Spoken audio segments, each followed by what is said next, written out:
Senku Ishigami was an ordinary student with an extraordinary brain. When a strange light turns all humans into stone, Senku wakes up after thousands of years in a world ruled by nature. Instead of giving up, he uses science to challenge the Stone Age and revive mankind. Near the hot springs, separated by nothing more than a simple fence, Yasuhisa quietly asks Taiju what he was going to say to her on that day, thousands of years ago, right before the world turned to stone. Taiju hesitates. Then, with a soft but serious expression, he says he can't say it yet. That confession belonged to a world that no longer exists. Instead, he asks her to wait until they rebuild civilization together, when humanity stands again. Yasuhisa smiles and agrees, determined to help bring everyone back. The next day, Senku begins gathering materials for their next big step, gunpowder. He explains that 3 ingredients must be mixed carefully. First, sulfur, easily collected from the hot springs. Second, charcoal, made by burning wood. And third, potassium nitrate, which he had secretly prepared earlier. Taiju connects the nitrate to the miracle fluid they used before, and Senku confirms it's related. Then he adds one final ingredient, a small pinch of sugar to stabilize the mixture for controlled use. Taiju lifts a heavy rock to crush everything together, while Yasuhisa nervously warns that it might explode. Senku assures them that stone hitting stone should be safe, but then suddenly realizes the rock Taiju picked contains pyrite, a mineral that can spark. Before he can shout a warning, boom! A small explosion goes off, sending smoke into the sky. The group barely escape in time. Senku, instead of panicking, calmly calls it a successful test. The formula works. Unfortunately, so does the smoke signal. Yasuhisa asks if the gunpowder is meant to be used against Tsukasa. Senku says he still wants to talk things out first, but admits that if Tsukasa knows about gunpowder, he wouldn't hesitate to kill them. Senku is frustrated that the explosion revealed their location, but then Yasuhisa spots something in the distance, another smoke signal. Someone else is alive and responding. Senku decides to send another signal back, choosing hope over fear. Meanwhile, in the forest, Tsukasa follows their trail and quickly realizes Senku never revealed all the uses of seashell powder. That confirms it. Senku always had a hidden plan. He follows the smoke and soon finds Yasuhisa alone. Without hesitation, he takes her hostage. He brings her to Senku and demands that he stop reviving dangerous science and polluting this pure world with old world weapons. In Tsukasa's eyes, technology is the real enemy. Senku pretends not to care, acting calm and detached, but Tsukasa sees through it instantly. He cuts a piece of Yasuhisa's hair and points out the obvious. If she didn't matter, Senku wouldn't have saved her first. Caring makes people vulnerable. Tsukasa says in this new world, the one with no attachments is the strongest, and because Senku cares, he has already lost. Suddenly, Yasuhisa moves the blade toward herself and begs Senku not to reveal the miracle fluid formula, even if it costs her life. But Senku can't let that happen. He tells Tsukasa the truth. The miracle fluid is made by combining nitric acid and alcohol, which dissolves the stone without harming the person inside. Now that he knows, Tsukasa says there's no reason to keep Senku alive. Still, he offers one last chance. Abandon science, stop reviving technology, and live quietly in this new world. For a moment, Senku remembers his childhood, how science helped him bond with Taiju and Yasuhisa, how it gave his life meaning. Those memories carry emotion, but his voice stays steady. Giving up science is the one thing he will never do. Tsukasa nods with quiet respect, saying that in another world, they might have been friends. Then, he delivers a fatal blow. Moments later, Taiju arrives.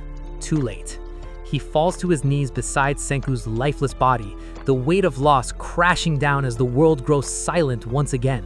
And just like that, the battle between strength and science takes its darkest turn yet.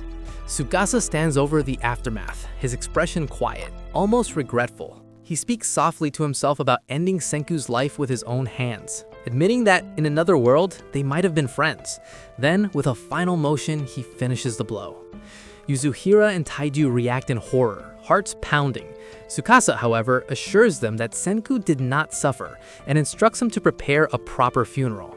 Expecting retaliation, Taiju readies himself. Taiju, fueled by rage and grief, lifts a massive rock with all his strength. But instead of throwing it directly, he recalls the promise they once shared. He flings it into the sky, letting physics and timing handle the rest. Yasuhira doesn't waste a moment. She grabs the nearby pot of gunpowder and hurls it toward Tsukasa. The black powder spreads in the air, but just then, the enormous boulder Taiju launched crashes to the ground, triggering a massive explosion. Smoke and force separate everyone. Using the chaos, Taiju and Yasuhira escape, carrying Senku's seemingly lifeless body into the dense forest. Taiju sprints, gripping Senku with both arms, muttering again and again, "No, you can't be dead. I won't give up." Tsukasa stands in the rain, silent, thinking. He shakes his head. There's no way Senku could survive a blow like that. Or so he believes. Meanwhile, Taiju begins CPR with trembling hands, pumping Senku's chest over and over. And in that desperate moment, realization hits him. Senku took the hit on purpose, protecting Yasuhira. He hadn't sacrificed anyone, he had a plan to save them all. Memories flash in Taiju's mind, a time when Senku was asked what he'd do in a life or death choice between two people. His answer? "I'd save as many as I could. Science always finds a solution."